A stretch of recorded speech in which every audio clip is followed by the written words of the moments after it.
Aline et Alex sont des passionnés de vin et pour vous, ils vont chercher les petites pépites qu'on ne connaît pas. Donc votre aventure, Aline et Alex, c'est la Carreta Pinard, qu'est-ce que c'est? Donc c'est une société de dégustation et de vente de vin à domicile en fait, un peu dans le principe des réunions Tupperware. En fait, on se déplace chez les particuliers ou entreprises pour faire découvrir en fait nos vins. Que vous avez vous-même découvert. Tout à fait découvert en fait avec nos aventures en fait autour du camping-car. On est descendu en fait en camping-car donc. Camping-car, ouais, tout à vous fait, prenez un camping-car et vous faites la route des vignobles la route des français. Vignobles, exactement, tout à fait. Principalement pour l'instant tout ce qui va être sud-ouest et bordelais. Mais voilà, c'est. Vous allez remonter un peu en Bourgogne quand même. C'est en projet, voilà, c'est en projet. On ne veut pas s'éparpiller pour l'instant, on veut vraiment se concentrer sur ce qu'on connaît et après voilà, continuer à développer notre panel de fournisseurs et de vignerons. Donc là c'est un peu les vins que vous avez sélectionnés, un peu voilà, hors du commun, qu'on n'a pas l'habitude de retrouver en magasin par exemple. C'est ça, c'est une partie des vignerons avec qui on travaille. Des vins totalement différents de ce qu'on a l'habitude de connaître.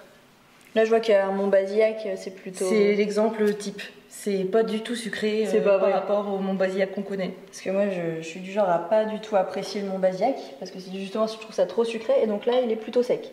Il n'est pas sec, il est fruité, ouais, tout à fait. Donc Château La Rose-Cotterol en fait, c'est un de nos coups de cœur. Ça a été mis en grand cru, tout d'abord par rapport au vigneron, qui est vraiment quelqu'un de très accessible, en fait, super sympa. Ça a été une rencontre avant tout humaine, voilà, avant de... Voilà. Et après, les vins sont super bons et on a la chance avec ce vigneron de pouvoir avoir des millésimes très anciens. Des 81, 85, etc. On va avoir des très vieux millésimes et ça qui est super sympa, quoi. La particularité de ce vin, c'est qu'il a 10% de carménère, c'est-à-dire un cépage qui vient habituellement d'Amérique du Sud. Donc là, c'est le moment de déguster et de donner son avis. C'est comme ça que vous procédez lors de dégustation? Tout à fait. Donc là, on a du Natural Circus. Oui. Comment on fait pour déguster ce vin? Donc on commence par aérer son verre. Sans renverser, bien évidemment. C'est mieux.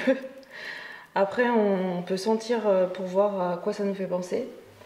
Et à la fin, on goûte et on donne son avis. Et surtout avec modération, hein. Bien évidemment, le vin... Bon, allez, c'est parti.